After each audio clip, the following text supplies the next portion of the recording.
Hello hello hello. तो कैसे हैं आप सब? आई होप आप सब बहुत ही अच्छे होंगे। और आप सभी को जय का नमस्कार। और आज हम यहाँ पढ़ने आए हैं some basic concept of chemistry. और ये पहला लेक्चर है। एक और लेक्चर आएगा उसके बाद जो है ये चैप्टर लगभग खत्म हो जाएगा। उसके बाद फिर इसका अलग से 300 का क्वेश्चन आएगा। तो उसमें जो है सारा कॉन्सेप्ट और फिर ये चैप्टर पूरा तरीके से एंड हो जाएगा।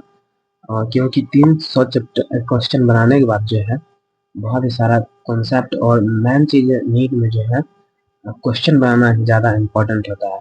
तो अगर 300 क्वेश्चन बना लेते हैं तो उसमें सारा कॉन्सेप्ट क्लियर हो जाएगा और स्पीड और एक्यूरेसी भी आ जाएगा। तो चलिए तो some basic concept of chemistry का जो है ये पहला स्टार्ट करते हैं। ठीक है, तो हम पहले देखते हैं कि फिजिकल केमिकल प्रॉपर्टी क्या होता है। केमिकल प्रॉपर्टी ऑफ मैटर, तो ये होता है these are the those property of matter which can measured by only chemical reaction. तो ये कहता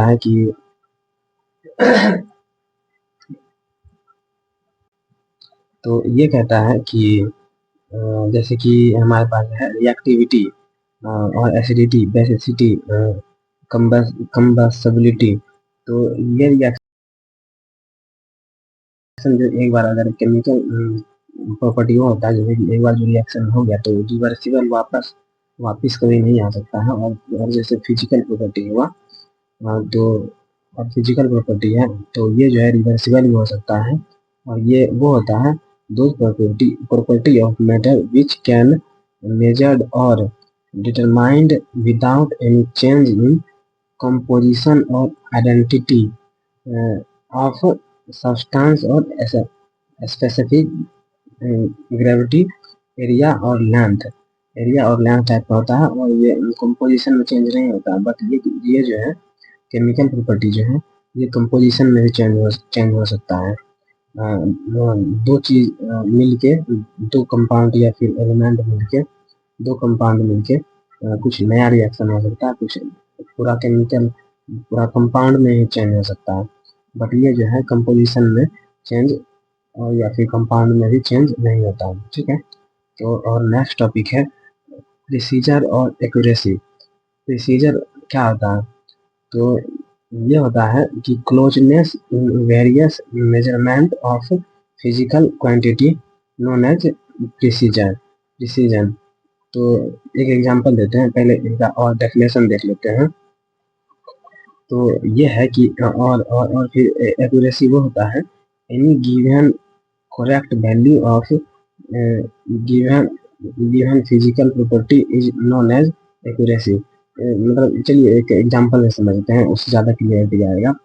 तो ये है कि जैसे मान लीजिए 3 दोस्त है, ठीक है, और एक लैब में प्रैक्टिकल चल रहा है तो और उसको रीडिंग लेना है। तो एक बार जो रीडिंग लिया है वो आया है इसका 1.2, और फिर दूसरे टाइम में जो ये रीडिंग लिया राम जो है तो इसका आया है 4.2।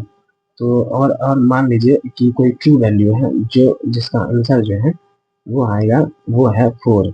ठीक है, तो तो और एक्यूरेसी वो होता है कि ये आपस में जो है फर्स्ट टाइम में जो मेजरमेंट किया और फिर सेकेंड टाइम में जो मेजरमेंट किया, ये दोनों अगर आपस में मिल रहा है तो कहते हैं प्रिसाइज जो है कैलकुलेट किया है। बट अगर ऐसा नहीं आया है और एक्यूरेसी वो कहते हैं कि दोनों का सम करके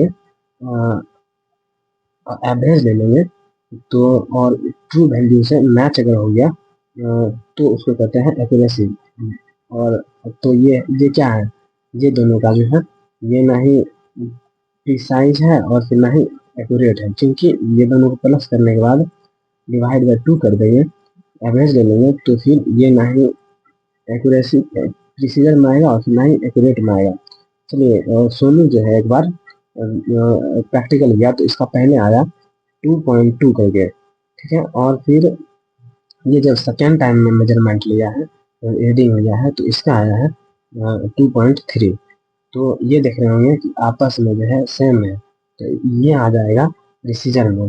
और फिर एक्यूरेट करने के लिए ये दोनों को प्लस करके, ये दोनों को प्लस करके, ये दोनों को प्लस करके डिवाइड बाय 2 कर देंगे। तो अगर 4 के बराबर आ जाएगा तो ये हो जाएगा एक्यूरेसी। बट अगर नहीं आया तो फिर ये नहीं होगा। तो ये जो है प्रिसाइज है बट एक्यूरेट नहीं है। ये प्रिसाइज है बट नॉट एक्यूरेट है।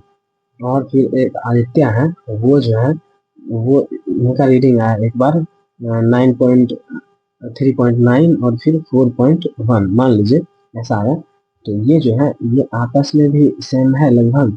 और फिर इनको जो दोनों को प्लस करके डिवाइड बाय 2 कर देंगे ये दोनों को, तो जो है उनका जो है ये और ट्रू वैल्यू के बराबर आ जाएगा। तो ये हो जाएगा प्रिसीजर और फिर एक्यूरेट दोनों आ जाएगा। तो ये दोनों है, साइज भी है और फिर एक्यूरेट भी है।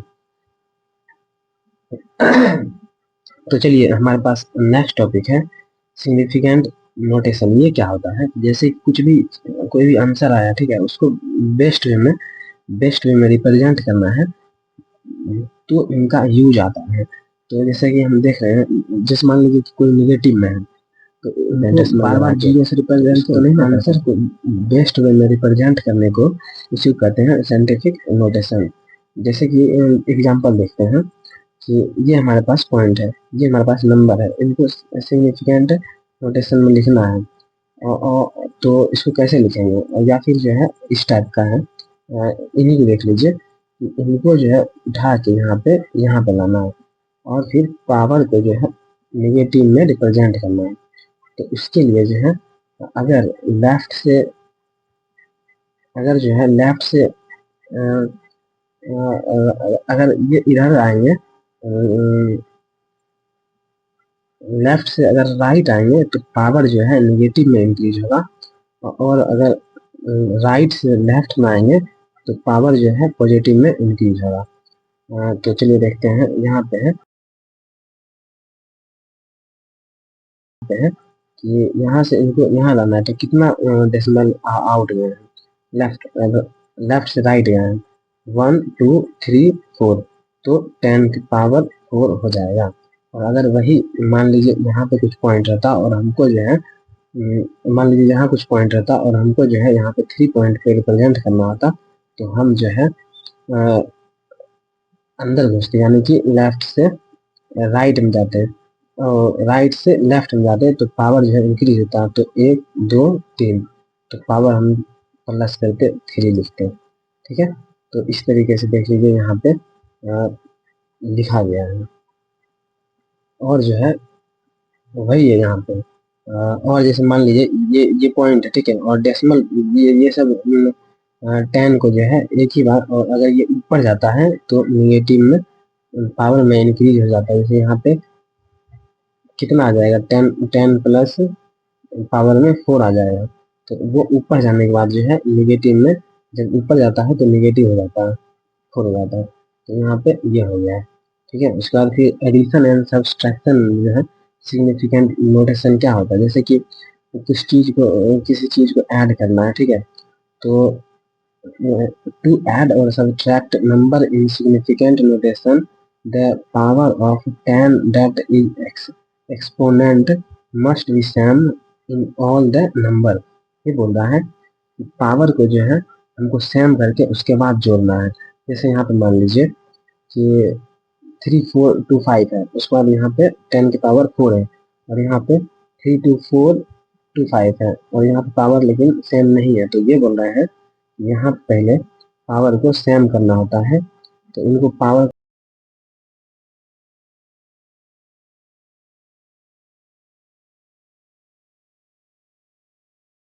लेना है, और यहाँ पे 3 4 2 5 प्लस 3 4 2 5 ये आ जाएगा इस तरीके से। और अगर मल्टीप्लीकेशन और डिवीजन में साइंटिफिक नोटेशन देखना है तो यहाँ पे होता है बोथ एक्सपोनेंट को जो है पावर में कर लेना होता है या फिर निगेटिव में कर लेता है। अगर मल्टीप्लिकेशन है तो उनका पावर जो है प्लस कर देंगे, कुछ भी हो, और अगर डिवीजन हो तो उनके पावर में निगेटिव कर देंगे। यहाँ पे है while both the operation exponent जो है आर एडेड एंड सब्ट्रैक्टेड में जो है as per their positive and negative value. तो यहाँ पे देख लीजिए, ये दोनों को जैसे मान लीजिए यहाँ पे 3 रहता है, यहाँ पे 4 रहता है, तो यहाँ पे 10 की पावर 7 हो जाता है, और यहाँ पे जो है यहाँ पे जैसे मान लीजिए 4 रहता और यहाँ पे 3 रहता, ये 3 रहता या फिर 4 रहता, या फिर इन्हीं को लेते हैं 4 या 3, तो ये जो है 4 -3 हो जाता, यानी 10 की पावर 1 आ जाता, सॉरी 10 की पावर 1 यानी कि 10 ही रहता, 10 आ जाता बस। ठीक है, और उसके बाद देखते हैं हम कुछ फिजिकल क्वांटिटी और मेजरमेंट वर्ड जो है इन टू फॉर्म। ठीक है,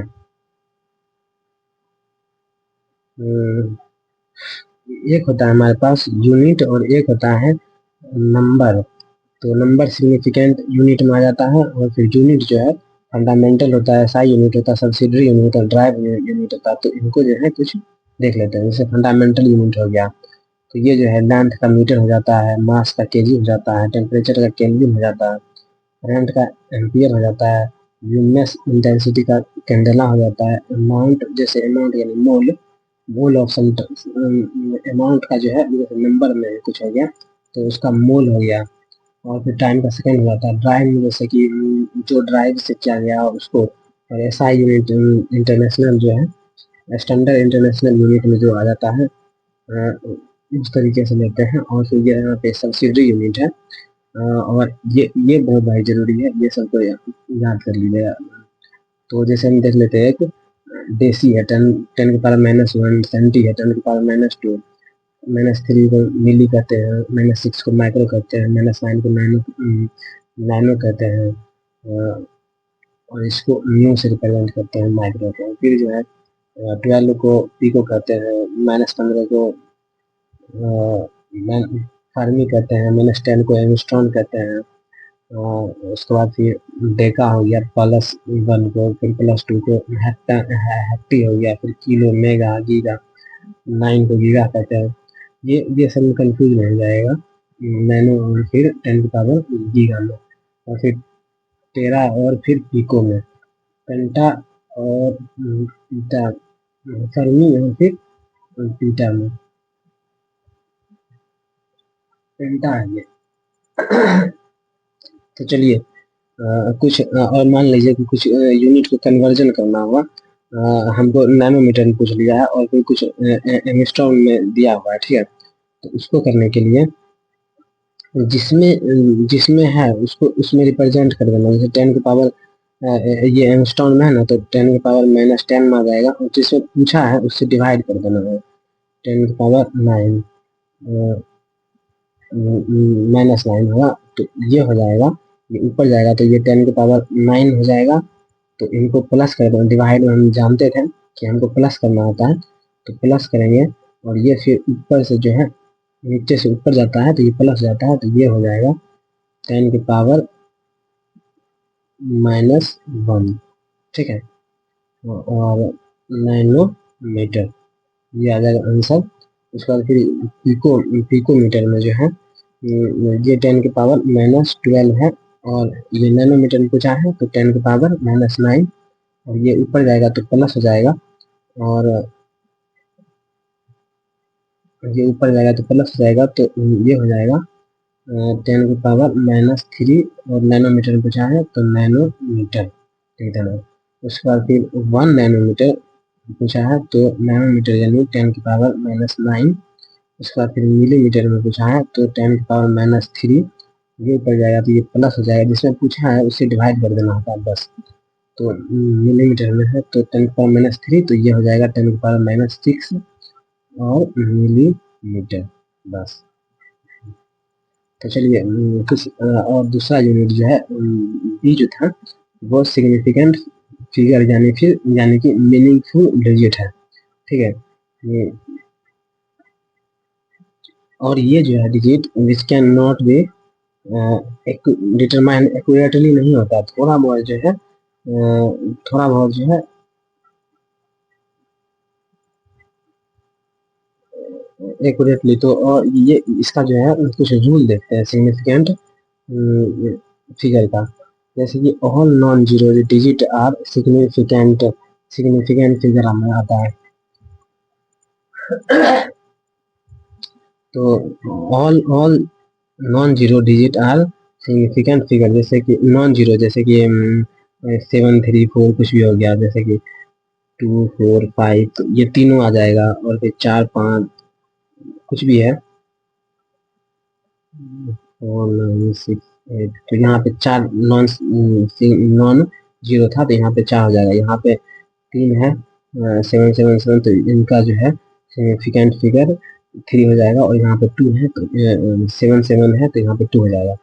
यहाँ पे all non zero on left side are non zero.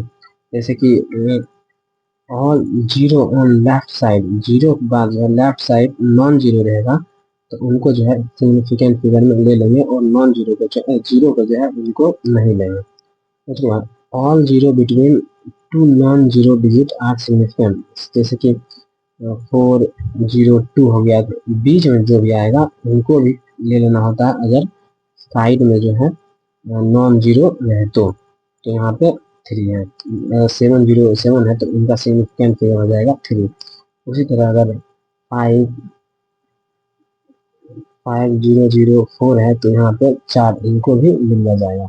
और all zero on right to non zero digit are significant only if they are on right to decimal. अच्छा, ये बोल रहे हैं कि अगर मान लीजिए कुछ 8 है, उनके बाद डेसिमल के बाद अगर 0 0 0 0 0 है, तो इनको भी जो है सिग्निफिकेंट फिगर में काउंट किया जाएगा। तो यहाँ पे देख लीजिए, नॉन जीरो जो है के बाद डेसिमल पॉइंट है और उसके बाद 0 है, तो इनको भी सिग्निफिकेंट फिगर में काउंट किया जाएगा। यहाँ पे 2 0 है और एक 7 है, तो यहाँ पे 3 सिग्निफिकेंट फिगर हो जाएगा। और जो है तो चलिए, तो चलिए देखते हैं हम। और गिव एक्यूरेट नंबर और exact number is given significant figure. बोल रहे हैं क्या कि अगर कुछ भी जो है एग्जैक्ट नंबर होगा और फिर कुछ कांस्टेंट होगा, तो उनका जो है सिग्निफिकेंट फिगर जो है उनका इनफिनाइट है, वो वो सिग्निफिकेंट फिगर में नहीं लिया जाएगा, are not be consider as significant figure. हाँ, यही है। जैसे कि एवोगाड्रो कांस्टेंट हो गया, तो इनका कांस्टेंट है, तो इनका जो है इन्फिनाइट है। जैसे 4 पेंसिल है, तो इनका इन्फिनाइट सिग्निफिकेंट होगा। अच्छा, कुछ भी कांस्टेंट है तो उनका इन्फिनाइट सिग्निफिकेंट फिगर होगा। और अगर कुछ भी पावर में जो है, अगर कुछ पावर में है तो उनको कंसीडर नहीं किया जाएगा। कुछ कांस्टेंट नंबर है तो उनको जो है इन्फिनाइट उनका सिग्निफिकेंट फिगर होगा। जैसे कि 4 पेंसिल हो गया, ये 6.022 × 10⁻23 वाला जो है ये अगर जो कांस्टेंट होता है, ये तो नंबर है, तो इनको जो है इन्फिनाइट सिग्निफिकेंट फिगर होगा। और यहाँ पे जो है कुछ नंबर का जो पावर, ये जो है इनको सिग्निफिकेंट फिगर में काउंट नहीं किया जाता है। यहाँ पे जो है 3 है, तो इसीलिए 3 सिग्निफिकेंट होगा। चलिए हम क्वेश्चन प्रैक्टिस कर लेते हैं। यहाँ पे जो है, यहाँ पे कितना सिग्निफिकेंट होगा, तो 5 है, तो यहाँ पे जो है ये काउंट नहीं होता है, क्योंकि डेसिमल नहीं है, इसीलिए। तो यहाँ पे 1 होगा। और फिर यहाँ पे जो है पॉइंट है, इसीलिए डेसिमल पॉइंट है, इसीलिए यहाँ पे 3 सिग्निफिकेंट फिगर होगा, ये भी काउंट किया जाएगा। उसके बाद जो है कुछ कांस्टेंट नंबर है, इनका जो है इन्फिनाइट इन्फिनाइट सिग्निफिकेंट फिगर होगा। और यहाँ पाई भी जो है, ये भी इन्फिनाइट सिग्निफिकेंट फिगर होगा।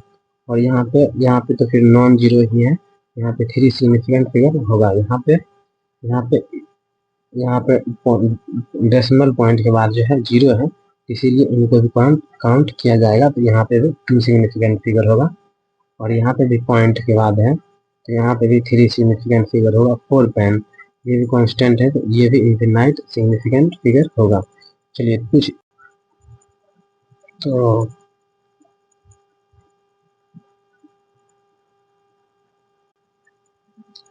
तो हम यहाँ पे थे कि जैसे कि यहाँ पे दो दो डेसिमल है, यहाँ पे ये देखिए एडिशन और सब्ट्रैक्शन में जो देखिए नेक्स्ट टॉपिक है हमारे पास एडिशन और subtraction. There result in return minimum decimal point.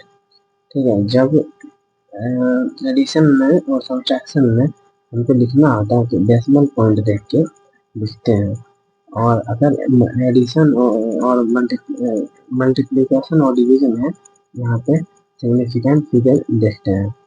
तो जो है हम अभी पहले देखते हैं एडिशन एंड सब्ट्रैक्शन। तो यहाँ पे देखिए 3 डेसिमल पॉइंट बाहर है, 3 डेसिमल पॉइंट है, और यहाँ पे 1 डेसिमल पॉइंट है, ये 1 डेसिमल पॉइंट। ठीक है, तो मिनिमम डेसिमल पॉइंट के में लिखना होता है, तो इसको पहले प्लस कर लेते हैं तो आता है 9.200, ये आंसर है। बट इसको रिप्रेजेंट करना है सिग्निफिकेंट फिगर में, कैसे करेंगे कि एक ही डेसिमल पॉइंट में लिखना है, तो ये दोनों गायब हो जाएगा, 9.2 आ जाएगा। ठीक है, और अगर मल्टीप्लीकेशन करना है तो मल्टीप्लीकेशन में जो है सिग्निफिकेंट फिगर देखेंगे, जैसे कि यहाँ मान लीजिए मिनिमम सिग्निफिकेंट फिगर देखेंगे, यहाँ पे 1 है और 2 है, और यहाँ पे 1 2 3 4 है, तो बट यहाँ मिनिमम सिग्निफिकेंट 2 डिजिट में है, तो टू डिजिट में ही लिखेंगे, तो इसमें भी 9.2 ही आएगा। और अगर मान लीजिए यहाँ पे होता यहाँ पे मान लीजिए कि कुछ भी एक और एग्जाम्पल होता है, जैसे मान लीजिए 8 0 0 इंटू 934 605। ठीक है, इतना है।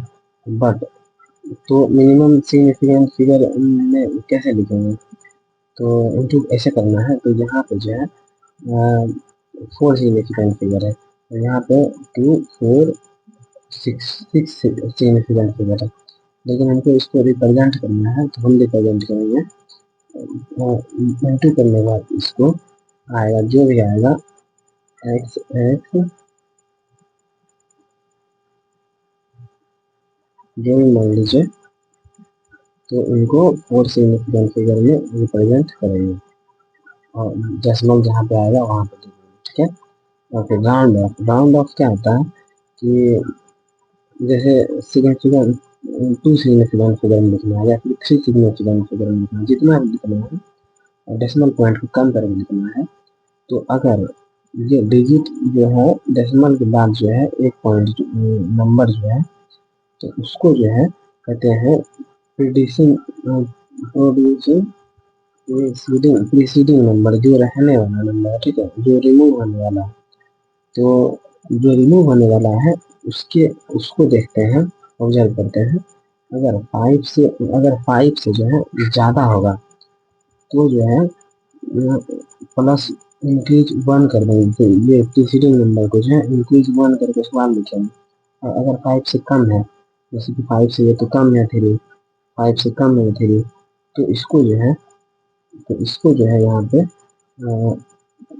ऐसे इतना ही लिखेंगे। और अगर जैसे यहाँ पे देखिए if digit to be remove is less than 5 then there is no change in preceding number, ये प्रीसीडिंग नंबर वाला को चेंज नहीं करेंगे। उसका if digit to be remove is greater than 5 then preceding number is increase by 1। जैसे मान लीजिए यहाँ पे 7 है, तो आप जो है इसको इंक्रीज करके 1 बढ़ा देंगे। अगर if digit to be remove is 5, अगर 5 ही हो जाए वहाँ पे, तो अगर इवन रहेगा यहाँ पे ये तो ऑड है, तो ऑड में जैसे मान लीजिए ये 5 रहता है,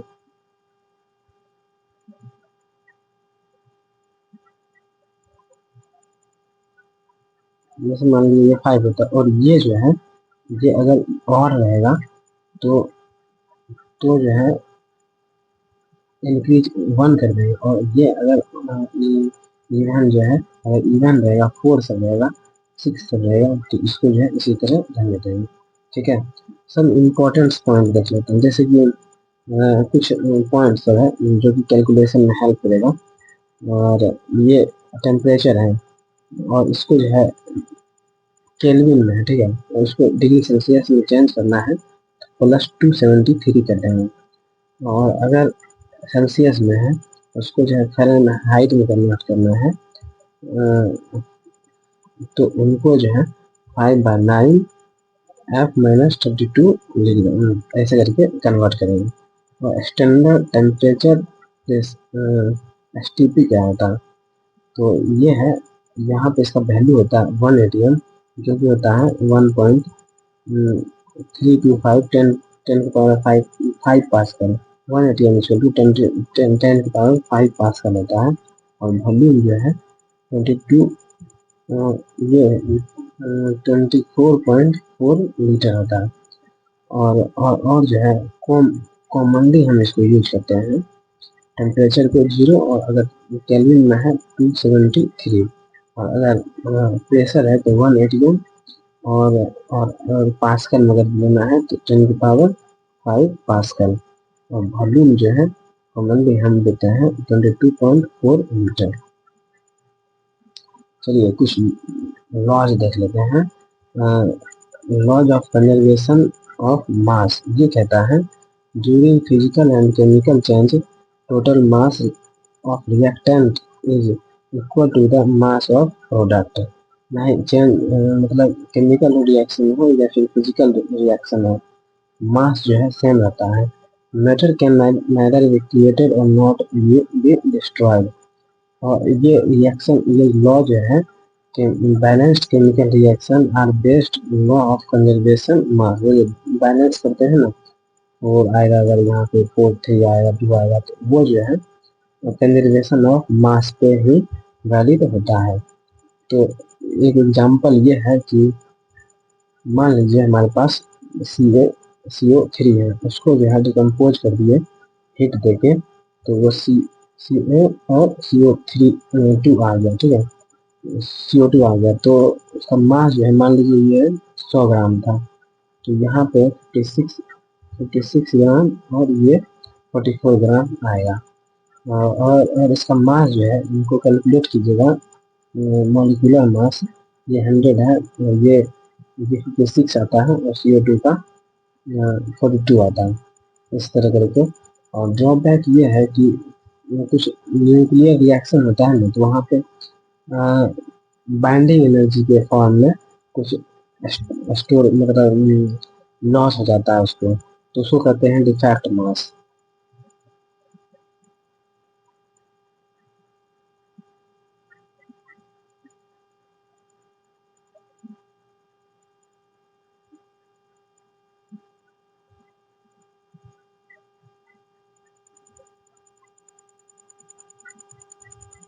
उसको कहते हैं डिफेक्ट मास। और कुछ अगर प्योरिटी देखना है तो एक फॉर्मूला है हमारे पास, ये क्वेश्चन में जब हम बनाएंगे ना तो हम उसमें सॉल्व करेंगे।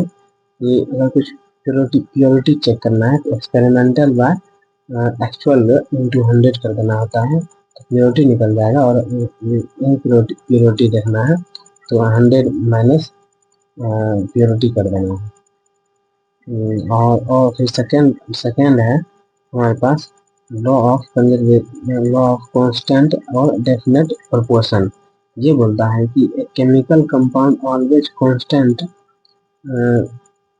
exactly the same proportional of element by mass, or if only compound is given from different source then follow law of constant and definite proportion। ये बोलता है कहीं पे भी, जैसे मान लीजिए कि हमारे पास कुछ वाटर है, ठीक है, तो वाटर का जो है अगर नाले का पानी हो या फिर RO वाटर हो या फिर आसमान में हो, कहीं पे भी हो, तो उसका जो है रेशियो जो है जिस एलिमेंट से मिलकर बना है उसका रेशियो जो है वो जो है सेम आएगा। और जैसे मान लीजिए कहीं कहीं पे CO2 है, ठीक है, तो एक और एग्जाम्पल जैसे CO2 है, तो C का जो है C12 और फिर वो ये जो जिस कॉम्पोजिशन से मिल के बना है तो उसका जो है कॉम्पोजिशन जो इसका रेशियो है एक जगह ऑब्जर्व कर लेने के बाद वही रेशियो हर एक जगह पाया जाता है, वो चाहे कहीं पे भी मिले CO2, ठीक है। और ये एप्लीकेबल नहीं होता है आइसोटोप में। आइसोटोप मतलब क्या, जैसे कि C12 हो गया, C14 हो गया, C12 हो गया, यहाँ पे इसका रेशियो नहीं काम करेगा क्योंकि यहाँ पे ये 12 है, 32 14 32 है, यहाँ पे 12:32 है, यहाँ पे 14:32 है, तो ये दोनों मैच नहीं होगा, ठीक है। लॉ ऑफ मल्टीपल प्रोपोर्शन ये कहता है कि when two element combine to form two or more compound, then mass of element which combine with fixed mass of other element, so simplest whole ratio। ये बोलता है कि टू एलिमेंट्स जो है कोई बहुत सारा मेनी कंपाउंड जो है बनाते हैं, बट और इस दोनों में जो है किसी एक को जो है हम कांस्टेंट कर दें तो उसका जो है साथ वाला एलिमेंट का जो रेशियो है वो जो है सिंपलेस्ट होल रेशियो में आएगा। जैसे कि यहाँ आप देख रहे होंगे कि ये दोनों में से किसी एक को कांस्टेंट कर देंगे तो उसका सिंपलेस्ट होल रेशियो माने लगेगा। तो एक आता है मान लीजिए 2 है और ये भी 2 है, तो इस दोनों को जो है मान लीजिए ले लेते हैं कांस्टेंट कर देते हैं, तो ये दोनों का जो है सिंपलेस्ट होल रेशियो में हो जाएगा, ठीक है। और और और इसका ट्रिक है पहचानने का कि अगर क्वेश्चन में आता है कि आप पहचानिए कि मल्टीपल प्रोपोर्शन कौन है, तो और फिर रेसिप्रोकल प्रोपोर्शनल कौन लॉ है, अगर उसे चेंज करने पहचानने आएगा तो ये एक ट्रिक है कि मैनी कंपाउंड जो है टू एलिमेंट जो है मैनी कंपाउंड बनाता है तो जाके मल्टीपल प्रोपोर्शन या फिर डेफिनेट प्रोपोर्शन होता है। और एक है लॉ ऑफ रेसिप्रोकल प्रोपोर्शन, ये कहता है कि when two element combined with fixed mass of third element, then the ratio of mass in which they are combined with each other are same और simplest whole number से simple way बन जाते हैं कि थ्री एलिमेंट मिलके three compound बनाता है और किसी तीन कंपाउंड में वो किसी टू में ही प्रेजेंट होता है एक एलिमेंट, ठीक है। तो किसी टू में ही प्रेजेंट होता है, जैसे कि मान लीजिए कि हमारे पास जो है हमारे पास C है, H है, O है, और यहाँ पे जो है एक आ जाता है CHO, CO2 और फिर H2O, ठीक है। और ये भी बोलता है, एक मीनिंग है, सिंपल है, ये है कि जब दो एलिमेंट मिलके दो कंपाउंड बनाता है, तीन एलिमेंट मिलके तीन कंपाउंड बनाता है और किसी दो कंपाउंड में एक एलिमेंट को अगर उसका मास जो है कांस्टेंट कर दें तो तीसरे वाला का जो है तीसरे वाला का जो रेशियो जो है वो जो है मल्टीपल सेम आ सकता है या फिर मल्टीपल प्रोपोर्शन में आ सकता है। ये देखिए इसमें से जो है और इसमें से जो है किसी एक को जो है अगर कांस्टेंट कर दें तो उसका जो है इसका सिंपलेस्ट रेशियो जो है इसका सेम आ जाएगा या फिर मल्टीपल प्रोपोर्शनल में आ जाएगा। उसका ट्रिक क्या है पहचानने का, जैसे मान लीजिए थ्री एलिमेंट है और टू फॉर्म जो है थ्री कंपाउंड, हमने बोले थे ना थ्री एलिमेंट से मिलके थ्री एलिमेंट से थ्री कंपाउंड बनाता है और वो वन एलिमेंट जो है किसी टू में ही प्रेजेंट होगा। जैसे एग्जांपल इसमें देखिए कौन कौन फॉलो करता है ये चेक करना है, ठीक है। ये देखिए 2 एलिमेंट है, 3 एलिमेंट है, हाइड्रोजन, ऑक्सीजन और सल्फर। तो 3 कंपाउंड बना है और एक एलिमेंट जो है किसी 2 ही में प्रेजेंट है तो फॉलो करेगा, अगर नहीं है तो फॉलो नहीं करेगा। तो देखिए यहाँ पे हाइड्रोजन है, हाइड्रोजन यहाँ पे नहीं है। उसके बाद सल्फर का चेक करते हैं, तो यहाँ पे देखिए यहाँ पे सल्फर है, यहाँ पे सल्फर है, यहाँ पे नहीं है। ऑक्सीजन यहाँ पे है, यहाँ पे है, बीच में नहीं है, तो ये फॉलो करेगा। ठीक है। और PCl PS3 और HCl में जो है P जो है इसमें प्रेजेंट है, इसमें प्रेजेंट है, और Cl जो है इसमें प्रेजेंट है, इसमें प्रेजेंट है, और जो है एच इसमें है, इसमें है। किसी एक एलिमेंट जो है तीनों में प्रेजेंट नहीं है तो ये भी फॉलो करेगा। बट यहाँ पे देखिए ये जो है इसमें भी है, इसमें भी है, इसमें भी है, तो ये फॉलो नहीं करेगा। यही है। और नेक्स्ट है ये लोजेक लॉ ऑफ गैसियस वॉल्यूम। ये कहता है according to this volume of gaseous reactant and gaseous product are simplest whole number ratio। ये बोलता है according to this law volume of gaseous reactant and gaseous product are simplest whole number ratio। एक example दे बताते हैं कि अगर gaseous का ही gas का ही सिर्फ रिएक्टेंट है और प्रोडक्ट है H2 प्लस O2 H2, तो इसको सबसे पहले बैलेंस करेंगे तो यहाँ पाएगा 2, उसके बाद फिर 2 हो गया, यहाँ पे भी आएगा 2। ठीक है। तो ये कहता है कि इनका जो है ये जो है मोल के बराबर ही दे देगा, सिंपलेस्ट होल नंबर रेशियो में दे देगा। गैसेस का जो है वॉल्यूम के उनका मोल ही दे देगा। तो ये 2 है ना, तो यहाँ पे भी जो है 2:2 1:2 आ जाएगा। Gases product are simplest whole number ratio. और ये जो है ओनली वैलिड गैसियस नहीं होगा रिएक्टेंट, अगर सॉलिड आ जाएगा या फिर लिक्विड आ जाएगा तो ये फॉलो नहीं करेगा। तो उसके बाद है इसका जो है वॉल्यूम जो है मोल जो है वॉल्यूम के बराबर दे देगा, वही बोल रहा है।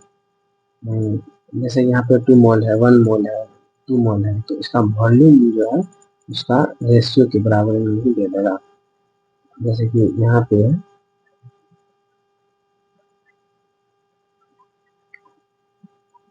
उसके बाद आता है एवोगाड्रो लॉ। यहाँ पे आता है according to him at condition of same temperature and pressure equal volume of all the gases contain equal number of molecules। ये बोलता है कि जैसे कि वॉल्यूम जो है डायरेक्टली प्रोपोर्शनल है मोल पे।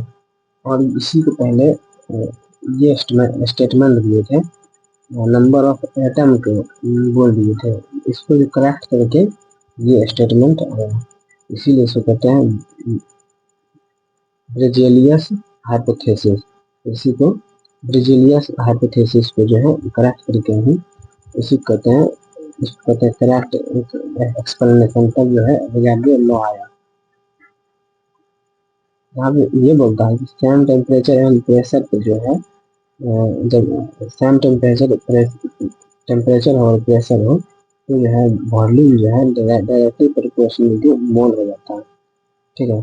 एक हमारे पास क्वेश्चन है, ये बोलता है कि what volume of O2 gas measured at 0 degree Celsius and 1 atm is needed to be burn completely 1 liter of propane gas measured and under the same temperature under same condition, under same condition. अच्छा, same condition है यानी कि temperature और pressure same है। तो यहाँ पे है जैसे कि प्रोपेन है CH8 प्लस O2 दीजिएगा तभी जाके रिएक्शन होगा और CO2 और वाटर निकलता है। ठीक है, तो इसको सबसे पहले बैलेंस करेंगे। बैलेंस करने के लिए जो है यहाँ पे है 8H है तो यहाँ पे 4 लगेगा और जब ये 4 हो जाएगा तो ये 4 और 6 आ जाएगा, यहाँ पे 3 हो जाएगा। नहीं, एक मिनट,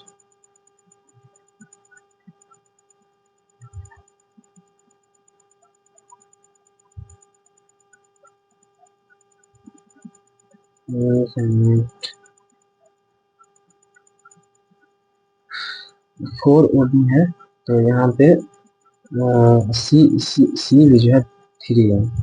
ठीक है, उसके बाद O2 जो है 6 हो जाता है और ये 4 है तो 10 हो जाएगा, तो यहाँ पे 5 आ जाएगा।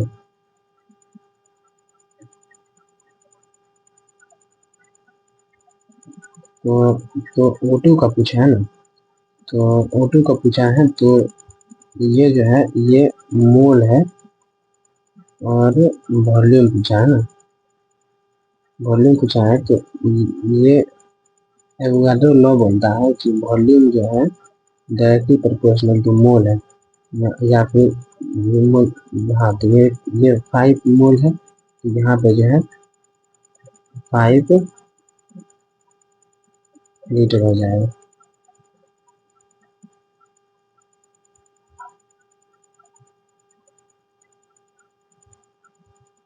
5 litre volume is equal to number of mole हो जाएगा। यहाँ पे 5 मोल है, यहाँ पे भी वही हो जाएगा। इसके बाद हमारे पास नेक्स्ट टॉपिक है एटॉमिक एंड मॉलिक्यूलर मास। तो ये क्या होता है, ये एक तरीके से रिलेटिव मास है as compare to 1 AMU।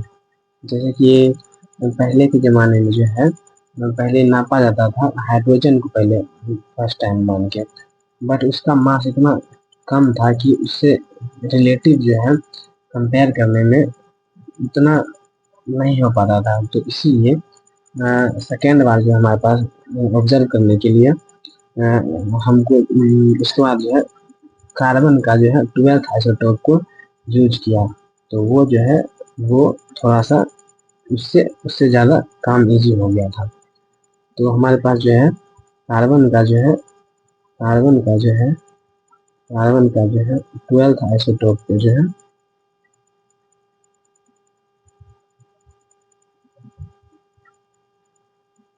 Mass of isotope जो है मास ऑफ कार्बन का जो दिया था C12 का जो दिया था उसी को कहते हैं 1 AMU या फिर 1 U भी बोल सकते हैं, जो कि इक्वल होता है एवोगाड्रो 1 एवोगाड्रो ग्राम के बराबर। इसका वैल्यू होता है 6.22 इंटू 10⁻23। ठीक है, और अगर कन्वर्ट करना है 1 U को ग्राम में तो डिवाइड कर देंगे एवोगाड्रो नंबर से। 1 U को अगर कन्वर्ट करना है तो इसको जो है 1 एवोगाड्रो नंबर से डिवाइड कर देंगे तो जो आ जाएगा ग्राम में 1 U को अगर करना है तो। और अगर ग्राम से जो है यूम कम जाना है तो इंटू कर देंगे Na से, तो मल्टीप्लाई Na, तो ये यूम आ जाएगा। ठीक है, तो हमारे पास नेक्स्ट टॉपिक है average atomic mass, average atomic mass क्या होता है कि जैसे मान लीजिए बहुत सारा आइसोटोप है, तो उसको जो है उसका सबका एवरेज करके, सम करके, एवरेज करके, तब जो है ना सबको उसका एगो एटॉमिक मास निकलता है, तो उसी को कहते हैं एवरेज एटॉमिक मास। तो इसका फार्मूला होता है कि एटम ऑफ, इसका फार्मूला होता है atom mass of first isotope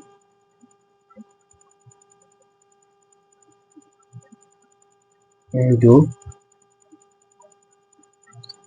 जितना परसेंट होगा फर्स्ट कंपोजिशन का, तो उसको ले लेते हैं atomic mass of first isotope percent, और इनको फिर इंटू करना होता है परसेंटेज ऑफ अबंडेंस, उसका कितना है उसमें फर्स्ट आइसोटोप का,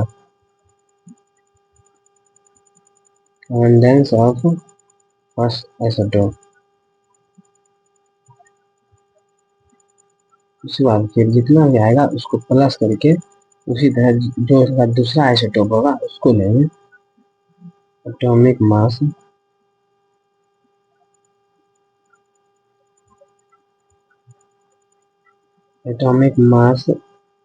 of second isotope into percent abundance of second isotope, और डिवाइड बाय कर देंगे 100। और मान लीजिए अगर 3 रहता,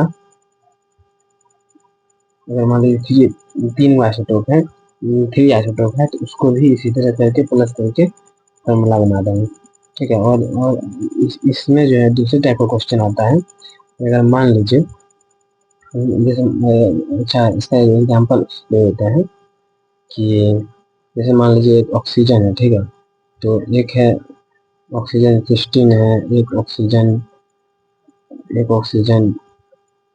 17 है, एक ऑक्सीजन 18 है, ठीक है। और इसका परसेंट दिया हुआ है कि ये मान लीजिए 90% है, और ये मान लीजिए कि 8% है, तो और ये मान लीजिए 2% है, तो यही तो 3% है ना, और 2% है, तो इसी तरह करेंगे। यहाँ पे इसका मास लिखेंगे पहले 16:90% अबंडेंस है, उसके बाद प्लस कर देंगे 17%, उसके बाद इंटू 8 करेंगे, उनके बाद इसके बाद जो है इसका आइसोटोप लेंगे 18 मास, उसके बाद सेकेंड अबंडेंस 2% है, इंटू 2 डिवाइड बाय 100, जो आएगा वही हो जाएगा इसका एवरेज एटॉमिक मास।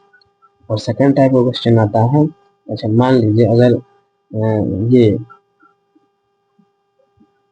रेशियो दिया हुआ है, जैसे कि ये परसेंट ना देके रेशियो दिया हुआ है, तो उसको तो मल्टीप्लाई करेंगे ही, बट 100 जब नीचे का आ जाएगा तो उसको जो है तीनों का सम कर देंगे।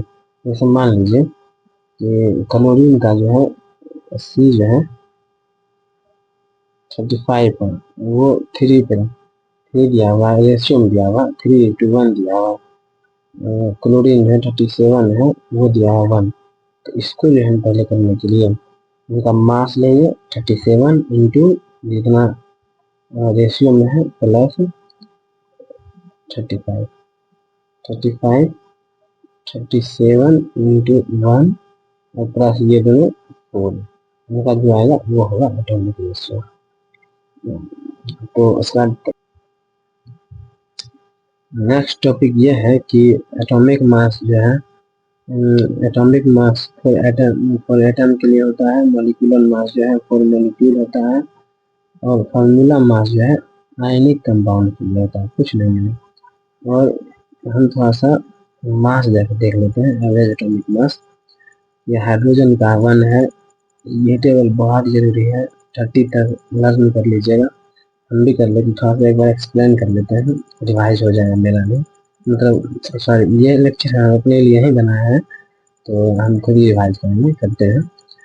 हाइड्रोजन का 1 होगा, हीलियम का 4 होगा, लिथियम का 7 होगा, बेरिलियम का 9 होगा, बेरिलियम बोरॉन का 11th, उसके बाद फिर 14 नाइट्रोजन का 15, कार्बन का 16, फ्लोरीन का 20। एक ट्रिक इसमें यह है ना, मान लीजिए 13 का है, ठीक है, उसके बाद एल्यूमिनियम है, तो इनको इसका मास एक ये ऐसे करने के लिए, निकालने के लिए होता है कि 13 × 2 इवन रहेगा, ऑड रहेगा, तब 13 × 2 +1, तो 13 कितना होगा, 26 +1 27, 27 हो जाएगा। इसी तरह से फॉलो होता है ये, लेकिन 20 तक है एप्लीकेबल, आगे पता नहीं, आगे नहीं हो पाता शायद। तो देख लीजिएगा, हम तो देखे हैं, और पिछले कुछ निकालते हैं, इनका मोलिकुलर मास निकालते हैं। तो 1 है 23, सोडियम का होगा 23 प्लस नाइट्रोजन का है 14, उसका प्लस ये है 60, ये हो जाएगा 48। तो इसको अगर प्लस करते हैं, जब 7 7 5 1 तो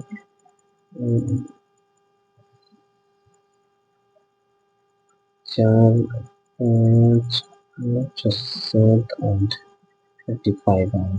2 है, उसके बाद प्लस 32 है, उसके बाद फिर उसके बाद फिर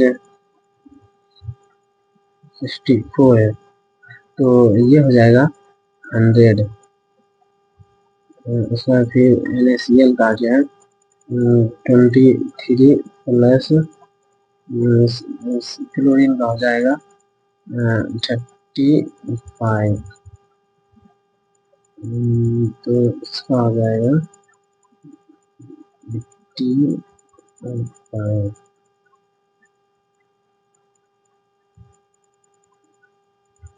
Ca का हो जाएगा, कैल्शियम का हो जाएगा 40 + 12 + 48, ये हो जाएगा 10 1 फिर 8 9 10, इसका हो जाएगा 100, है ना। 48 भैया 50 50 100। चलिए अब मोल पढ़ते हैं। तो मोल में पहले एक हम फॉर्मूला लिखाते हैं, तो उसका है कि मोल इजकल टू हो जाएगा गिवन मास, या molar mass,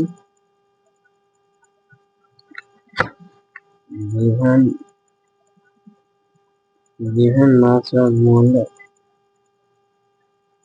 molar mass equal to NO/NA equal to VN/22.4। इसी में सारा चीज कंप्लीट हो जाता है। क्या रिप्रेजेंट करता है वो बता दीजिए। W equal to given mass molar मास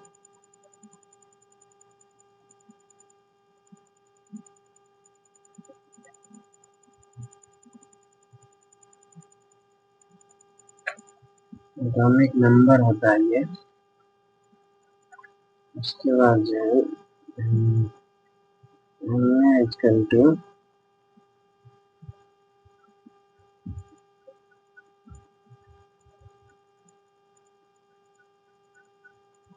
उसके बाद जो है ये जो है VL जो है ये हो जाएगा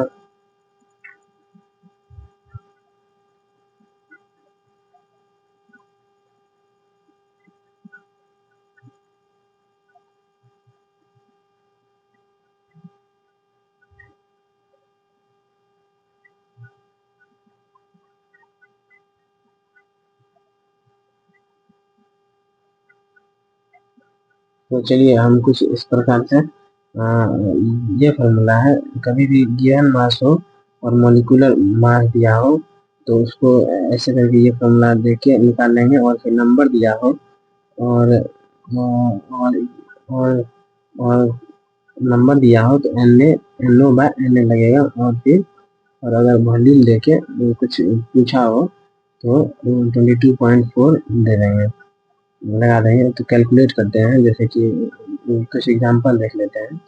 10 ग्राम इज गिवन है, गिवन मास है, और फिर जो है मोलिकुलर मास है तो 5 मोल हो जाएगा। और फिर अगर 22.4 है, 22.4 लीटर है,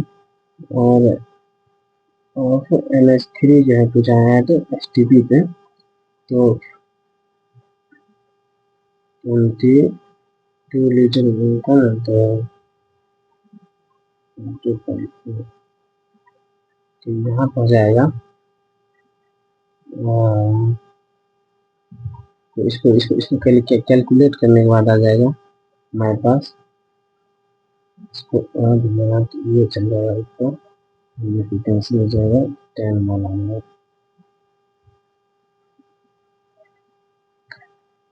उसके बाद फिर 98 बाय गिवन मास या मोलर मास आ जाएगा।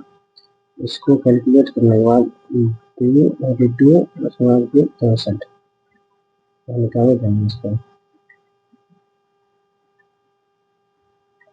100।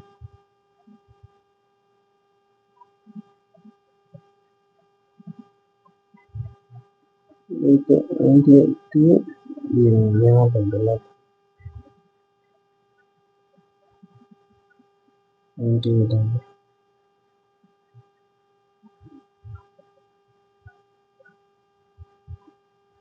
और यहाँ पे जो है 22 गिवन मास है, उसके बाद फिर मोलर मास पूछा है कि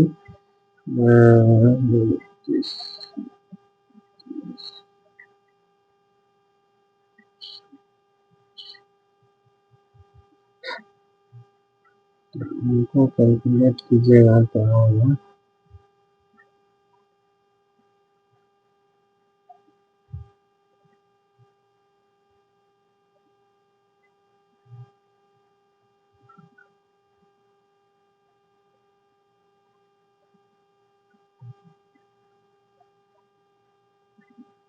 5 मोल आ जाएगा। ठीक है, तो हमारे पास तीसरा क्वेश्चन है, 1 atom of an element X weight weight इतना दिया हुआ है, number of mole of atom in 20 kg of it will be, कितना होगा। तो यहाँ पे जब नंबर दिया हुआ है तो यहाँ पे NO बाय NA लगेगा। उसके बाद जो है ये फार्मूला जो है, उनके बाद जो है गिवन मास है ये, और मोलर मास निकालना है, और जब मोलर मास निकल जाएगा तो जो है ये एटम जो है 20 kg का तब जाके निकलेगा, क्योंकि 20 kg का गिवन मास तो दे दिया है बट मोलर मास नहीं दिया हुआ। यहाँ से पहले मोलर मास निकालेंगे, उसके बाद जो है जाके उसमें जाके पुट करेंगे गिवन मास मोलर मास, तब जाके मोल निकलेगा।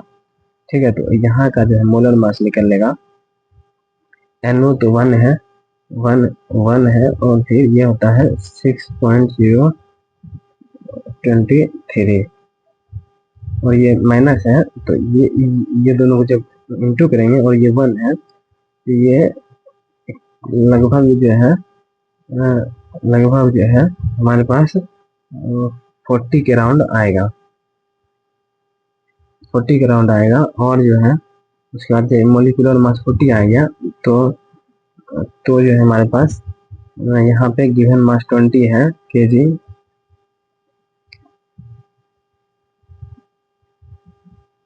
और मोलिकुलर मास जो है 40 है। तो इनको जब डिवाइड कर देंगे तो हमारे पास मोल जो है आ जाएगा 500। ठीक है, तो चलिए, और नेक्स्ट क्वेश्चन है, 4 gram of gas has 5.6 litre volume at STP, gas में भी कौन सा गैस होगा, यानी कि मोलिकुलर मास इसमें से निकालना है, और इसको जो है फिर इसका मोलिकुलर मास निकाल के देख लेना किस में आएगा। तो हमारे पास गिवन मास है, given mass by molar mass, molar मास, और ये वॉल्यूम दिया हुआ है 5.6 लीटर है, और ये हम जानते हैं एसटीपी पे जो है 22.4 लीटर होता है। और जब ये दोनों को इक्वेट करेंगे तो जो हमारे पास 16 आएगा, और यहाँ पे इनका भी जो है नहीं, ये जो है इक्वेट करने के बाद मॉलिक्यूलर मास तो 32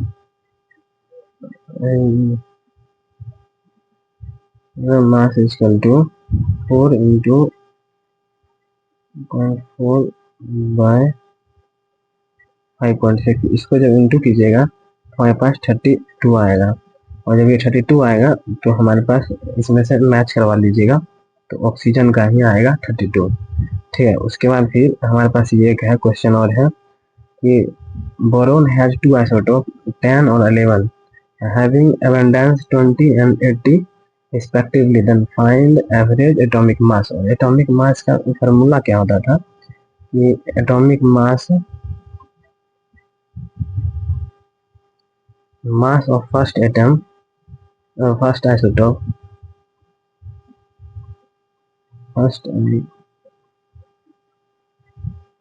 first isotope पर into कितना abundance है, abundance of first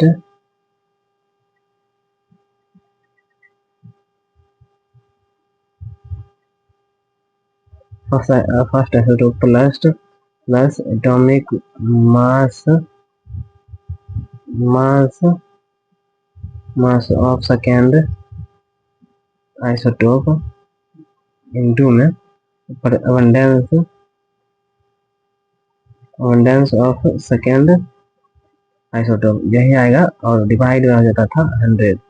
तो इसको जब ऐसे करेंगे तो आएगा हमारे पास 10 मास है इनका, और ये 20% है, और ये जो है 11 मास है, नंबर मास जो है, और उसके बाद अबंडेंस है 80%, डिवाइड बाय 100 कर देंगे तो इसका आंसर आ जाएगा। आप कर लीजिएगा इसको। ठीक है, तो total number of valence electron in 4.2 gram of azide ion आएगा। तो उसके बाद फिर Na is the Avogadro number. अच्छा, ये बोल रहा है Na एवोगाड्रो नंबर है, तो इसको निकालने के लिए हम निकालेंगे ऐसे कि total number of valence electron निकालना है, तो पहले नंबर निकाल लेते हैं। तो नंबर निकालने के लिए Na बाय Na लगेगा। उसके बाद जो है इक्वल टू ये ग्राम दिया हुआ है, given mass by molar mass, इसका मोलर मास हो जाएगा एक का होता है 7 नंबर 14 होता है 14 42 आ जाएगा। ठीक है, और जो है जब ये आ जाएगा तो एनो निकालना, बैलेंस निकालना है, तो इनटू कर देंगे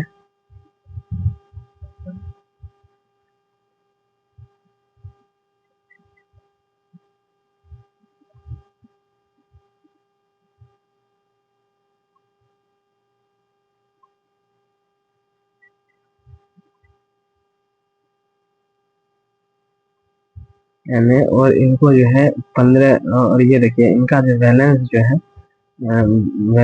आएगा 5 आएगा, क्योंकि इसका नंबर 7 है, तो फर्स्ट सेल में जो है 2 जाएगा, और फिर लास्ट सेल में 5 आएगा।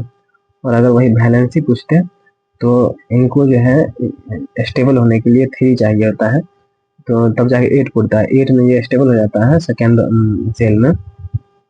तो बट इसको 5 ही चाहिए, ये बैलेंस ही नहीं पूछा है, बैलेंस पूछा है, तो उसके लिए लास्ट इलेक्ट्रॉन सेल में जो है जितना लास्ट सेल इलेक्ट्रॉन में जितना प्रेजेंट है वही काउंट होता है, तो 5 है, और एक इलेक्ट्रॉन एक्स्ट्रा है, तो यहाँ पे इंटू 16 हो जाएगा, 16 इंटू Na। तो ऐसे करके कैलकुलेट करने के बाद हमारे पास आ जाएगा इसका आंसर, आ जाएगा, इसका आंसर आना चाहिए, जो आएगा आप देख लीजिएगा, निकाल लीजिएगा ऐसे करके। और फिर हमारे पास है नेक्स्ट क्वेश्चन, नेक्स्ट टॉपिक है परसेंटेज कॉम्पोजिशन। परसेंटेज कॉम्पोजिशन है, परसेंटेज कॉम्पोजिशन है। और ये परसेंटेज कॉम्पोजिशन ये होता है कि जब हम किसी कंपाउंड में से उसका परसेंट निकालते हैं, कितना परसेंट एबंडेंस उस कंपाउंड में है, तो उसको कहते हैं परसेंट कंपोजिशन निकालना, एलिमेंट का निकालना परसेंट। तो एक एग्जांपल देखे हम देखते हैं कि किसको कैसे कैसे निकलता है। तो हमारे पास है कैल्शियम, और तो हमारे पास सबसे पहले इसका फार्मूला देखते हैं क्या होता है। इसका फार्मूला होता है एटॉमिक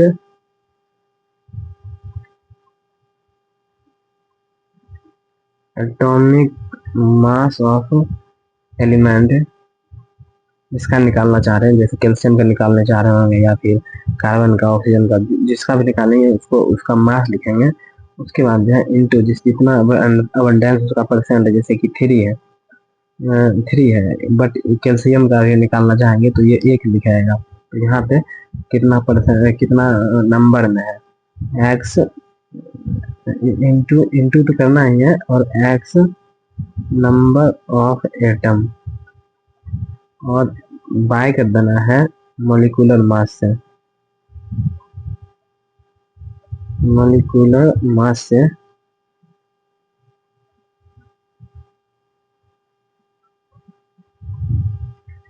इनटू में 100 करना, तब जाके परसेंट एबंडेंस निकलेगा। ठीक है। तो और सेकेंड क्वेश्चन हमारे पास आता है कि एक गिवन परसेंट ऑफ एलिमेंट, अगर परसेंट ही दिया होगा इसका कैल्शियम का या फिर किसी का, और मॉलिक्यूलर मास मास मास मास दिया हुआ रहेगा, और तो जो है पूछेगा उसका कि कितना परसेंट, कितना नंबर ऑफ एटम है उसमें। तो एक्स निकालने के लिए, तो यहाँ पे एक्स को छोड़ दीजिएगा, बाकी बात यहाँ पे जो है जितना परसेंट होगा वहाँ पे, जितना यहाँ पे जो है यहाँ यहाँ पे है जितना परसेंट दिया हुआ रहेगा यहाँ पे लिख दीजिएगा, और मॉलिक्यूलर मास जो है नीचे में लिख दीजिएगा। उसके बाद एटॉमिक मास तो पता ही होगा, उसके बाद फिर एक्स निकालेंगे उसका नंबर देके। ठीक है।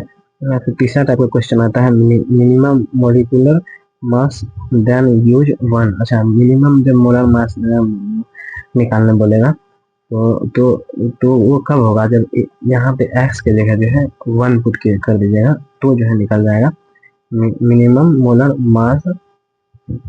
तो जो है मिनिमम मोलर मास मतलब यहाँ पे परसेंट निकलेगा, कितना उसमें परसेंट है। तो हम चलिए इसका कुछ सॉल्यूशन देख लेते हैं कैसे निकलेगा। सबका अलग अलग कंपोजिशन निकालते हैं। तो ये देखिए कि ये है कैल्शियम होता है 40। हम मान लीजिए कैल्शियम का निकालना चाह रहे हैं, Ca=14, और ये कितना है 1 है, तो 1 लिखेंगे। उसके बाद फिर इनका मोलिकुलर मास होता है 40, 12 और फिर 68, 1632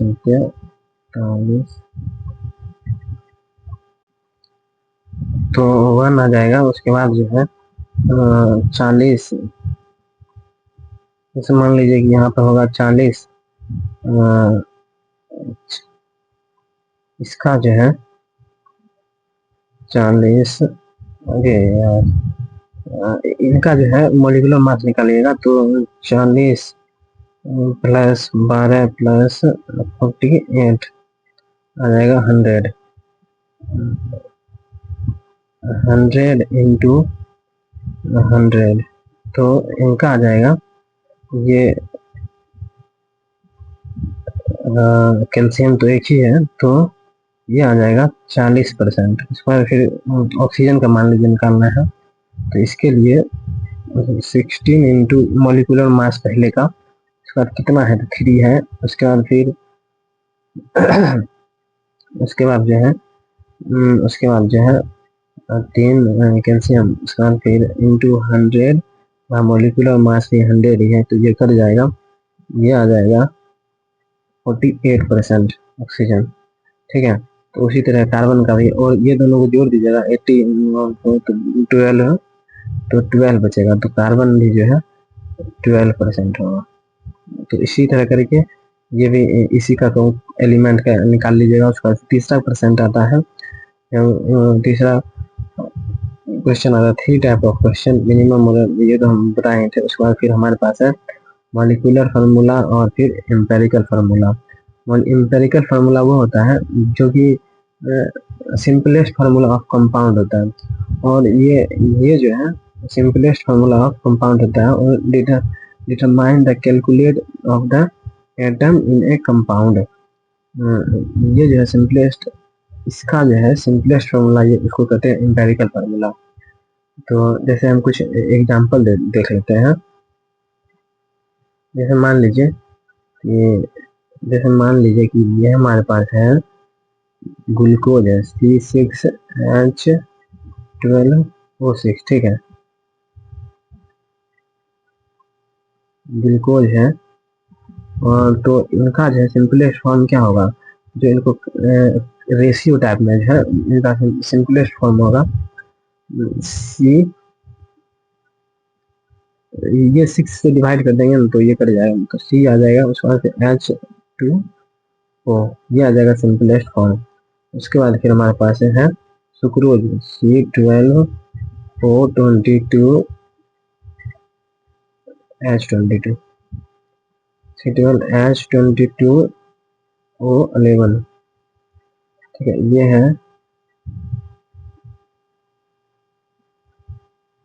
ये है सुक्रोज, ठीक है। तो इनका सिंपलेस्ट फॉर्म होगा, इनको अगर इनको डिवाइड नहीं कर सकते हैं, क्योंकि ये 12 से भी नहीं कटेगा, 2 से भी नहीं कटेगा, क्योंकि 11 है, तो इनका भी सिंपलेस्ट फॉर्मूला आ जाएगा, यही आ जाएगा H22O11, यही आ जाएगा, फिर नहीं हो पाएगा ये। उसके बाद फिर हमारे पास आता है यही है सिंपलेस्ट फॉर्म करके। उसके बाद method to determine empirical formula. Empirical formula हम कैसे निकाल सकते हैं, तो फर्स्ट स्टेप है कि पहले डिटरमाइन करना है percent of composition, determine percent of element. जैसे ये वाला था ना, ये ये वाला परसेंट निकालना, ठीक है, ये करके। और अगर ये दिया हुआ है क्वेश्चन में तो जो है वो तो कोई बात नहीं, तो फिर सेकेंड स्टेप पे सीधे आएंगे, और फिर इसका सेकेंड स्टेप होता है डिटरमाइन मॉलिक्यूलर रेशियो। जो गिवन जो परसेंट होगा उसी को हम मास मान लेते हैं, और गिवन मास मान लेते हैं, और जो दिया हुआ गिवन मास है मोलर मास, जो नंबर होगा, जो एलिमेंट होगा उससे या फिर कंपाउंड होगा उससे डिवाइड कर देंगे, तो मोलर रेशियो आ जाएगा। उसके बाद डिटरमाइन सिंपलेस्ट रेशियो, तो जो जितना जितना एलिमेंट होगा उस सब में जो छोटा होगा उसके सबसे डिवाइड कर देंगे, तो सिंपलेस्ट रेशियो में आ जाएगा। चलिए क्वेश्चन करेंगे तो आपको समझ में आ जाएगा। उसके बाद method to determine molecular formula. अब जो है हम जो एम्पेरिकल फार्मूला पहले निकाल लिए थे यहाँ पे, ये वाला, ये सब करके। उसके बाद स्टेप 1 में आता है डिटरमाइन एम्पेरिकल फार्मूला। पहले ये जो था निकाला हुआ था एम्पेरिकल फार्मूला, उसके बाद जो है उसको जो है और उसके बाद सेकेंड स्टेप में एन निकालना होता है। एन कैसे निकलता है, जो क्वेश्चन में जो है मॉलिक्यूलर फार्मूला वेट दिया हुआ रहता है, यानी कि मॉलिक्यूलर फार्मूला मास, और जो हम निकालते हैं उसका जो है मॉलिक्यूलर मास निकालना, एम्पेरिकल मास निकाल लेना है, फार्मूला मास निकाल लेना है, और दोनों को डिवाइड करके जो हमारे पास एन आएगा उसको जो है एम्पेरिकल फार्मूला से इंटू कर देंगे। ये देखिए ऐसे करके एम्पेरिकल फार्मूला से इंटू कर देंगे तो हमारे पास मॉलिक्यूलर फार्मूला आ जाएगा।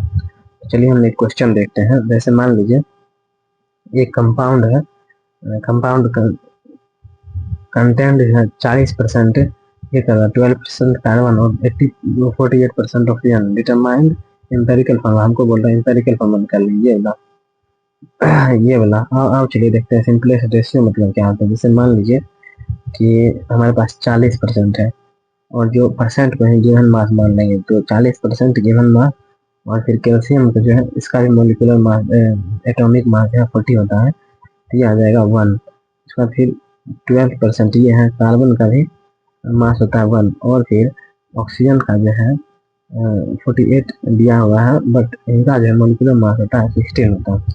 तो 16 को जब डिवाइड करेंगे तो डिवाइड करेंगे 3 आएगा। तो अब जो है इनको उनके फॉर्मुलेट कर देना है। सी को 1 रहने देना है, और फिर जब ये कार्बन जो है ये भी 1 है, तो यहाँ पे कैल्शियम और कार्बन, उसका फिर जब ये 48 3 है, तो इसको जो है O3 लिखेंगे।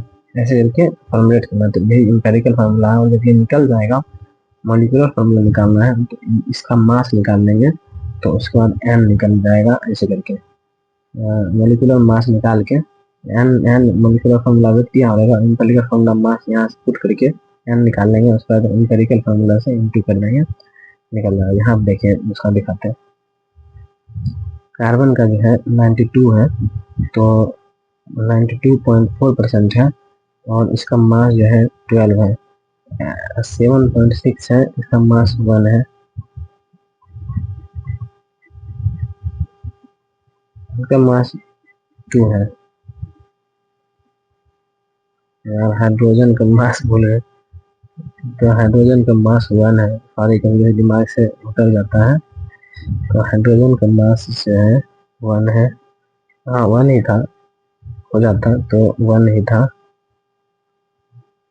1 था। उसके बाद फिर जो है उसके बाद फिर कहाँ गया, इतना ही है क्या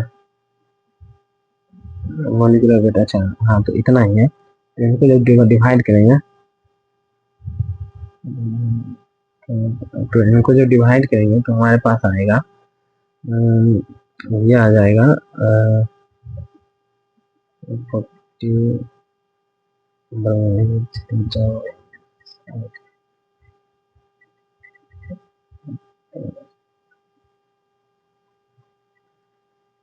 2.4 है, तो आ जाएगा हमारे पास लगभग आ जाएगा कि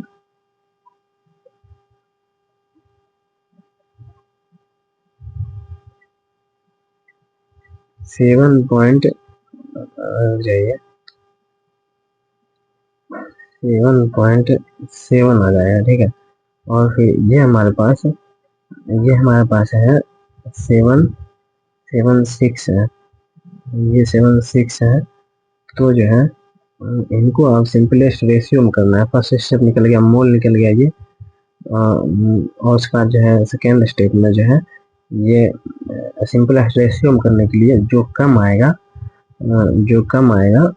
उससे जो है इसको डिवाइड कर देना। जैसे ये जो कम है 7.6, इससे भी डिवाइड कर देना, और फिर इससे भी डिवाइड कर देना, इससे ये लगभग 1 आ जाएगा। तो हमारे पास आ जाएगा इसका जो है CH आ जाएगा। ठीक है। और ये तो एम्पेरिकल फार्मूला हो गया ना।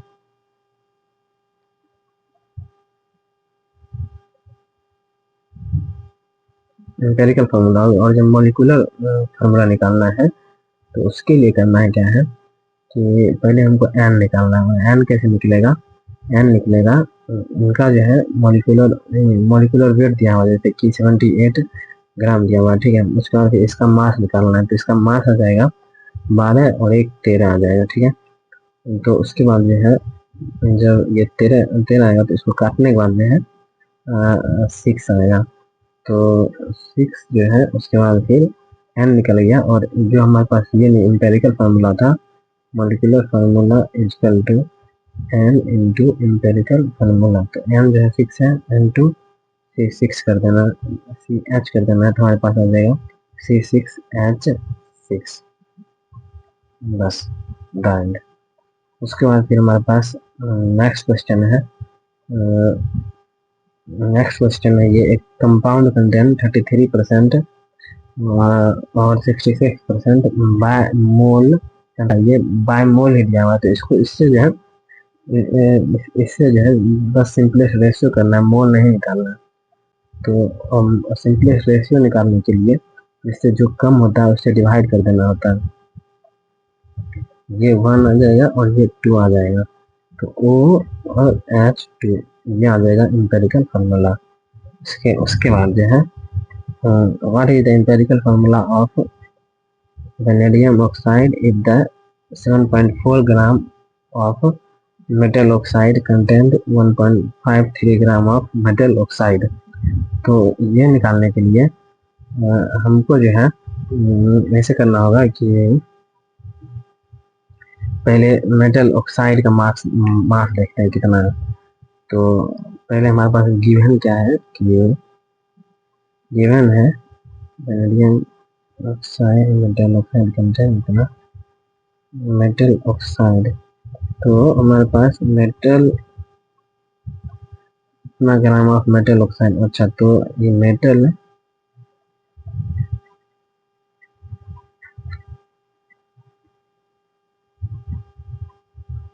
ऑक्साइड है हमारे पास 2.74 ग्राम। उसके बाद इसमें मेटल है 1.53। तो जब ये है तो हमको जो है निकालना है, ग्राम निकालना है। व्हाट इज द एम्पेरिकल, अच्छा एम्पेरिकल फॉर्मूला निकालना है। तो ये ऐसे निकलेगा कि पहले जो गिवन था उसको लिख दिए, उसके बाद फिर जो मेटल ऑक्साइड है, इसमें मेटल ये है, तो ये गिवन मेटल ऑक्साइड है,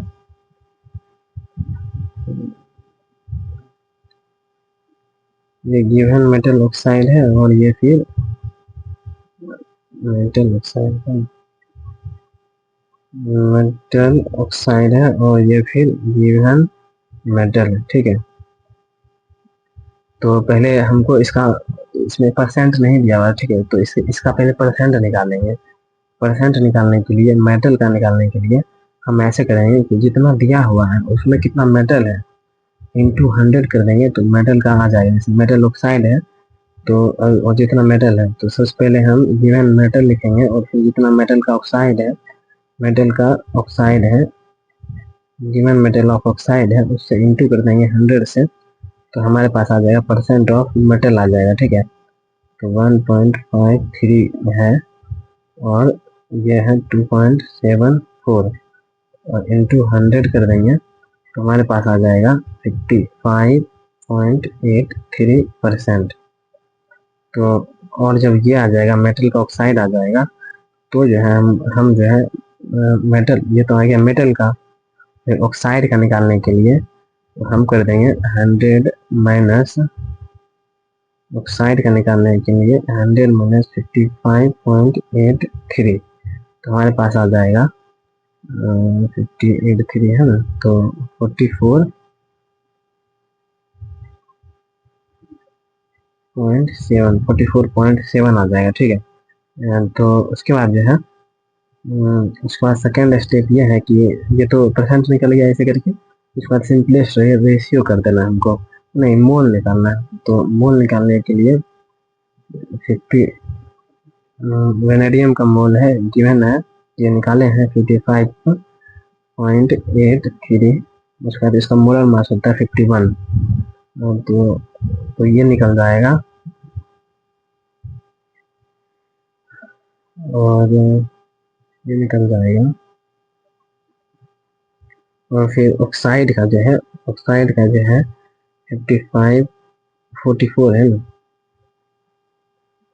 44.17 है, तो इसको लिखेंगे, ऑक्सीजन का है तो इसको लिखेंगे 16, क्योंकि ऑक्सीजन का मास 16 होता है। इसके बाद जो है इनको निकालेंगे, तो इनको डिवाइड करने के बाद जो है हमारे पास 55 है, ये लगभग जो है वन के आसपास आएगा, वन वन के पास आएगा। उसके बाद जो है वन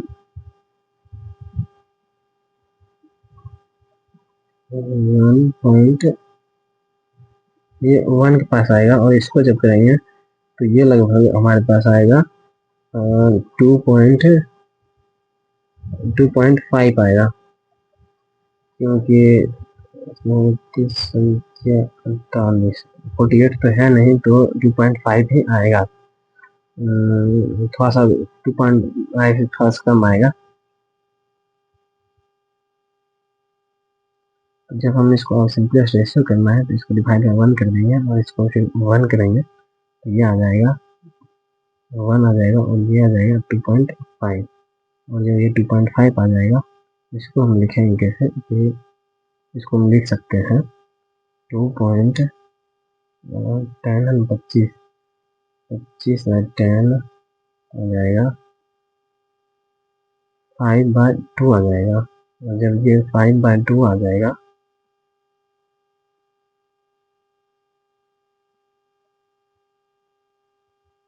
इंटू कर देंगे 2 से, ये चले जाएगा तो वेनेडियम और ऑक्साइड 5 आ जाएगा। ठीक है, नेक्स्ट टॉपिक है हमारे पास स्टोइकियोमेट्रिक कैलकुलेशन। तो इसको कैलकुलेशन करने के लिए calculation based on the balance chemical, एक तो सबसे पहले हमारे पास क्वेश्चन जाएगा, उसको बैलेंस इक्वेशन कर बैलेंस कर देंगे, जो भी दिया हुआ रहेगा रिएक्टेंट और प्रोडक्ट में बैलेंस करने के बाद हमारे पास फर्स्ट है rate of the balanced chemical ratio. अच्छा यही है, बैलेंस कर देना इसको, और फिर जो गिवन रहेगा और जो रिक्वायर रहेगा, जो क्वेश्चन पूछेगा उसको इक्वेट कर देंगे और फिर उसका आंसर निकाल लेंगे। जैसे कि आप स्टोइकियोमेट्री फॉर्म, ये एक क्वेश्चन फॉर्म है, तो इसको निकालने के लिए स्टोइकियोमेट्री जो है आगे वाला नंबर को जो है इसको जो है रिवर्स करके और इसका मोल निकालना है। और मोल निकालने का फॉर्मूला हमारे पास है NO बाय NA, ये नंबर है और दो नंबर है, गिवन मास और मोलिकुलर मास, उसका फिर वॉल्यूम 2.4 लीटर है, ये इसे STP पे दिया हुआ है। तो इसको भी रिवर्स करके उसका फिर मोल ऑफ भी निकाल लेना है और जो पूछेगा उसको एक वैलेंट करके उसका निकाल लेना है। तो और फिर एक और पॉइंट है, हम क्वेश्चन को थोड़ा ज़्यादा अंडरस्टैंड करेंगे तो हमारे पास एक और पॉइंट है लिमिटिंग रिएजेंट। वो क्या होता है, वो होता है reagent which is present in lesser amount. जैसे मान लीजिए हम चाय बना रहे हैं, ठीक है, और 1 लीटर दूध है, और फिर हमारे पास और 1 लीटर दूध है, और फिर थोड़ा सा ही जो है चाय पत्ती है, और 10 लोग के लिए चाय बनाना है, और फिर चीनी भी बहुत है, दूध भी 1 लीटर है, और 5 लोग के लिए चाय बनाना है, लेकिन चाय पत्ती जो है बहुत ही कम है। तो जो कम होता है ना, उस पर डिपेंड करता है रिएक्शन आगे बढ़ेगा या फिर नहीं बढ़ेगा। तो मान लीजिए कि चाय पत्ती खत्म हो गया तो अब नहीं बनेगा, बहुत ही सारा चीज़ रहने के बाद भी। तो इसीलिए लिमिटिंग रिएजेंट वो होता है जिसपे जो है रिएक्शन जो है कम डिपेंड करता है। ठीक है, reagent which is totally consumed, और वो हमेशा बनाते समय वो जो है कंप्लीट खत्म हो जाता है। During the completion of reaction, वो पूरा रिएक्शन के दौरान वो खत्म हो जाता है। Reagent which responsible for the formation of product, उस पर जो है प्रोडक्ट बनना निर्भर करता है कि वो कम होता है, इसलिए वो ज़्यादा बढ़ जाएगा तो और भी रिएक्शन आगे बढ़ सकता है। मीनिंग इधर स्टोइकियोमेट्री मोल कम होता है, वो लिमिटिंग। अच्छा तो जो है जो कम होता है उस पे उसे कहते हैं limiting reagent. How how to solve limiting reagent वाला क्वेश्चन, तो देखिए सबसे पहले बैलेंस केमिकल रिएक्शन जो लिखेंगे, उसके बाद फिर calculate stoichiometry mole of reactant, उसके बाद फिर जो कम रहेगा उसको जो है स्टोइकियोमेट्री परसेंट होगा, वो जो कम होगा उसको इक्विवेलेंट कर देंगे। जैसे मान लीजिए एक क्वेश्चन दिया हुआ, ऐसे क्वेश्चन दिया हुआ और फिर Na3 करके ये मोल है, ठीक है, तो इस दोनों में कंपेयर करेंगे, रिएक्टेंट दिया हुआ, रिएक्टेंट और प्रोडक्ट दिया हुआ, ठीक है, तो इस दोनों में कंपेयर करेंगे, जो कम आएगा उसको कहेंगे लिमिटिंग रिएजेंट, और जो ज़्यादा आएगा उसको कहेंगे एक्सेस रिएजेंट। एक्सेस रिएजेंट, हाँ, या फिर एक्सेस का नाम है वो रहेगा। जो लिमिटिंग रहेगा, जो कम मोल में आएगा उसको जो है प्रोडक्ट से इक्विवेलेंट कर देंगे, जो इससे पूछा जाएगा। ठीक है, तो हमारे पास सब क्वेश्चन है, तो वहाँ से स्टार्ट करते हैं, तो वहाँ से ज़्यादा मज़ा आएगा समझने में। तो चलिए स्टार्ट करते हैं।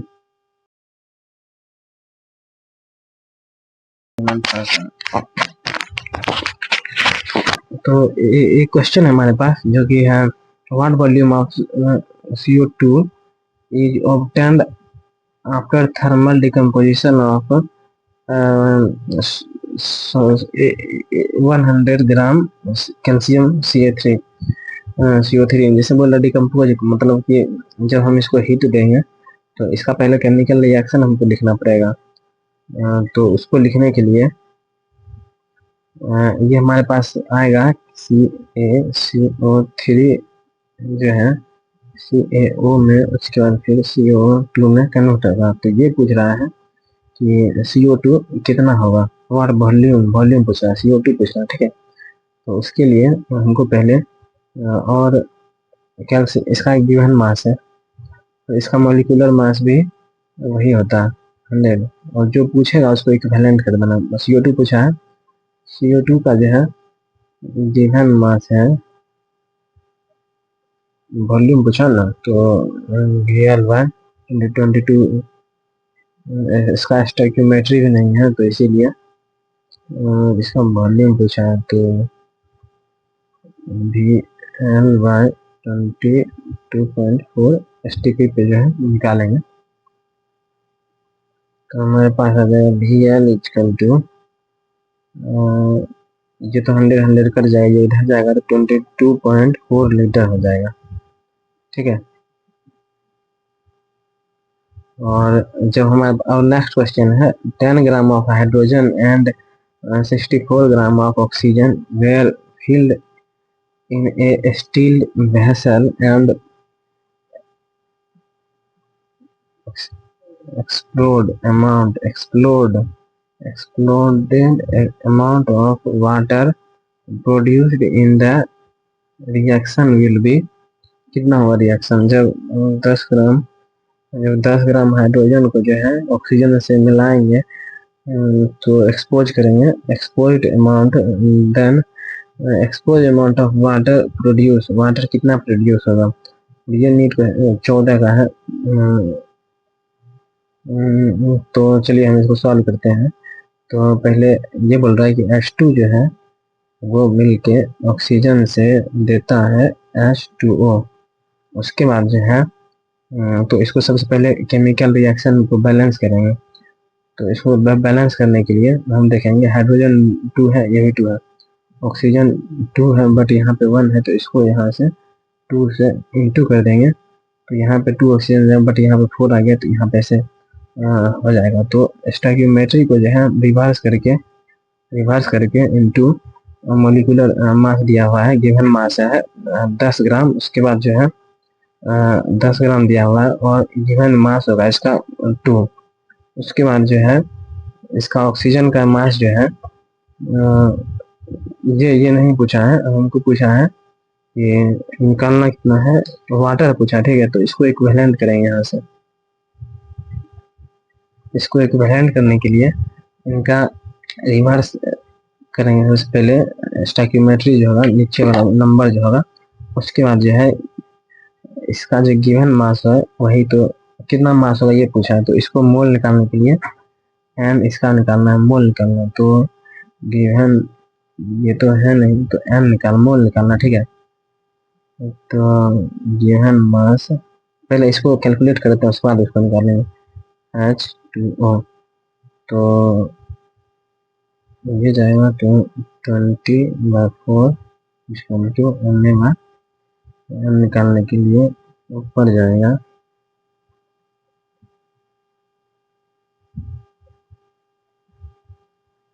नहीं देखिए सबसे पहले है ना इक्वेट करेंगे, ठीक है। यहीं पे है लिमिटिंग रिएजेंट यूज होगा, तो हम पहले लिमिटिंग रिएजेंट चेक करेंगे। तो उसके लिए सबसे पहले हमको निकालना पड़ेगा कि कौन ज़्यादा है। ये तो 10 ग्राम है और ये जो है 64 ग्राम है, तो ये तो आ जाएगा दिया हुआ, ठीक है। तो उसके लिए सबसे पहले हम मोल निकालेंगे। तो 1/2 ये रिवर्स करके इसका number given mass by molar mass हो जाएगा 2। तो ये कितना आएगा, ये आएगा हमारे पास 2.5। उसके बाद जब ये आ जाएगा तो गिवन मास है, given mass by molar mass 32 आ जाएगा। तो इसको काटने के बाद यहाँ पे 1 है, तो यहाँ पे इन्वर्स करने के बाद तो 1 आएगा, यहाँ कुछ नहीं आएगा, ये आ जाएगा 16 इंटू गिवन मास 64 है ना, 64 बाय मोलर मास 16।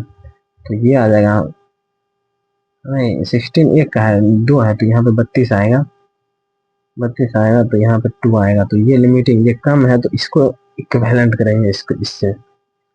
तो इसको करने के लिए यहाँ पे हम वाटर का क्वांटिटी पूछा है, ठीक है। तो ये तो 2 है। उसके बाद फिर इसका जो नंबर स्टोइकियोमेट्री है उसको रिवर्स करके 1/2। उसके बाद जो है H2O का फार्मूला H2O निकालेंगे, ठीक है। तो ये इधर जाएगा तो ये 4 आ जाएगा, ये 4 मोल हो जाएगा, यहाँ पे है 4 मोल, ठीक है।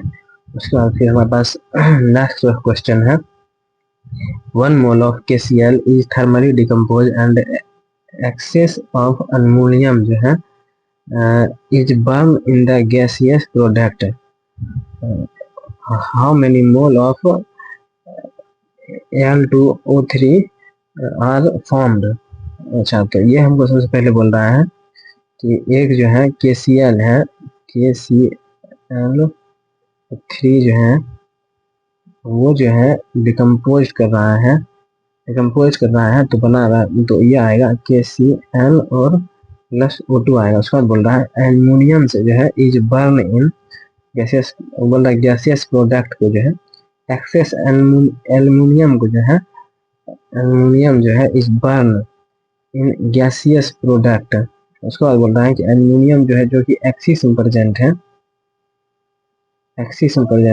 उसको जो है O2 से जो है जो लिमिटिंग रिएजेंट में प्रेजेंट है उससे मिलके वो बना रहा है, और जो ये दोनों प्लस होता है तो ये N2O3 बना होता है। और ये सब जो है ना हमको लर्न करना पड़ेगा, ये बनाता है जब धीरे धीरे प्रैक्टिस के साथ आएगा, या फिर ऐसा कुछ जो है ना क्वेश्चन जब हम बनाएंगे ना तो उसमें ना हम सारा को कलेक्ट करके लाएंगे जो एग्जाम में लगभग आ सकता है। तो ठीक है, तो एक्सिस उसके बाद फिर तो इससे पहले है O2 निकालते हैं, उसके बाद जो है यहाँ से कंपेरेटिव करके Al2 का O3 का निकाल लेंगे कितना है मोल। तो O2 निकालने के लिए सबसे पहले हम इसको बैलेंस करेंगे, और बैलेंस तो यहाँ पे के भी है, के ठीक है, Cl और O3 है। तो O3 निकालने के लिए यहाँ पे हमको 3 है तो यहाँ पे 2 देना पड़ेगा। जब यहाँ पे 2 देंगे तो ये तो 4 हो गया, तो 4 तो चलेगा नहीं, तो 3 देना पड़ेगा। तो जो है तो यहाँ पे 2 देंगे तो होगा, और जब ये 2 हो गया KCl तो यहाँ पे भी 2 देंगे तो इक्वल हो गया, ठीक है। उसके बाद फिर स्टोइकियोमेट्री को जो है हम रिवर्स करके मोल निकालेंगे। तो गिवन मास, ये गिवन मास है मोलर मास, तो मोलर मास क्या है, नहीं 1 मोल दिया हुआ है, ठीक है, ये तो 1 मोल दिया हुआ है। उसके बाद इक्विवेलेंट टू ऑक्सीजन का निकालना है ना, तो इसको रिवर्स करेंगे स्टोइकियोमेट्रिक कोएफिशिएंट को। उसके बाद फिर जो है नंबर निकालेंगे, मोल निकालेंगे O2, तो इनको 3/2 equal to mole of O2 निकलेगा, ठीक है। तो अब जो है इसको यहाँ पे प्रेजेंट करके 3/2 यहाँ से इक्वेट कर देंगे ये, इसको ही पहले वो करेंगे, रिएक्शन बैलेंस करेंगे, ठीक है। तो रिएक्शन बैलेंस करने के लिए यहाँ पे 2 है तो यहाँ पे 2 आएगा, और फिर O3 है तो इसको जो है 3 है तो यहाँ पे 2 करना पड़ेगा, और यहाँ पे 2 करेंगे तो ये 4 हो जाएगा, नहीं यहाँ पे 3 करना पड़ेगा तो जो है, और यहाँ पे 2 करना पड़ेगा, जो 2 करेंगे तो यहाँ पे 4 करना पड़ेगा, तो जो है हो जाएगा, ठीक है, हो गया। उसके बाद फिर रिवर्स करके O2 का तो मोल था ना 1/3, रिवर्स करके O2 का मोल है 3/2। उसके बाद 1/2, उसके बाद एल्युमिनियम का Al3 का जो है मोल निकालना है, मोल ऑफ Al2O3। तो ये तो ऐसे कट जाएगा, ये फिर ये इधर चल जाएगा, तो ये अगर मान लीजिए ये इधर आता है तो 2/2 इसका मोल ऑफ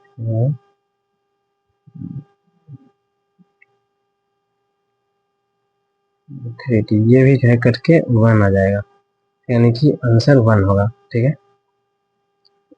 नेक्स्ट क्वेश्चन है volume of CO2 obtained at STP by the complete decomposition of इतना ग्राम NaCO3। तो यहाँ पे हम बनाते हैं वॉल्यूम ऑफ CO2 है ना, Na डिकम्पोज Na2CO3 तो जब हम डिकम्पोज करेंगे तो आएगा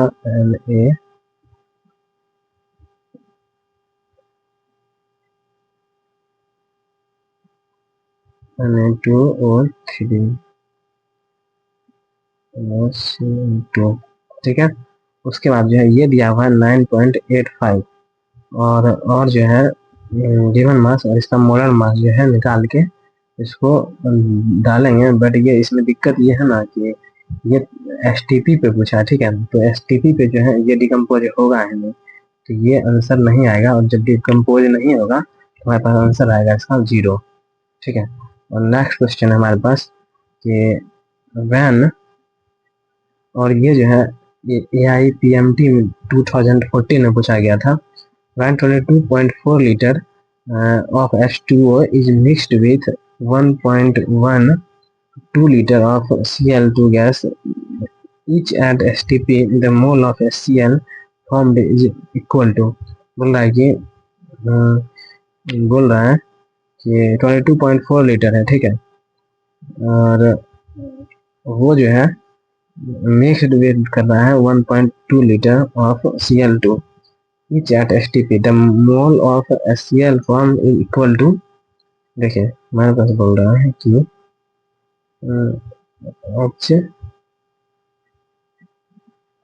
H2 प्लस Cl2 मिलके बना रहा है HCl, और जो है ये 2.4 लीटर है,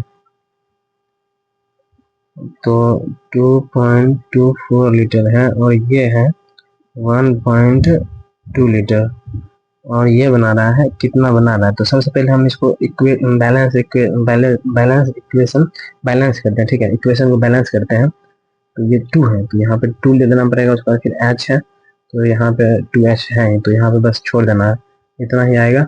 उसके बाद जो है 22, और मोल निकालने के लिए अगर इसका स्टोइकियोमेट्रिक कोफिशिएंट रहता तो इसको इन्वर्स करते, बट 1 है तो छोड़ देंगे। तो 20 इसका मोल निकालने के सीधे हमको 22.4, और जब वॉल्यूम दिया हुआ हो तो STP पे जो है हम 22.4 ही यूज करते हैं। तो ये आ जाएगा 1। पहले लिमिटिंग रिएजेंट चेक कर लेंगे, उसके बाद जो है Cl से कंपेयर करेंगे। उसके बाद ये आएगा 1, और ये आ जाएगा 1.2 है, ये लीटर दिया हुआ, तो यहाँ पे 2.4 यहाँ पे यूज करेंगे, बट यहाँ पे जो है 2 आ जाएगा, 1/2 आ जाएगा। ये तो 1 है और ये हाफ है, तो इससे ही कंपैरिजन करेंगे, इससे ही इक्विवेलेंट करेंगे। तो Cl और ये तो 1.2 निकल ही गया, और 1 इसका स्टोइकियोमेट्रिक कोफिशिएंट को रिवर्स करके HCl का मोल निकालेंगे, ठीक है। तो और मोल HCl का मोल हमको पूछा ही है, ये निकालने के लिए 2 करेंगे, तो यहाँ पे जो इधर जाएगा तो 2 हो जाएगा, और इसको कटने के बाद 1 मोल ऑफ HCl हो जाएगा, ठीक है। यानी 1 ही आएगा आंसर इसका।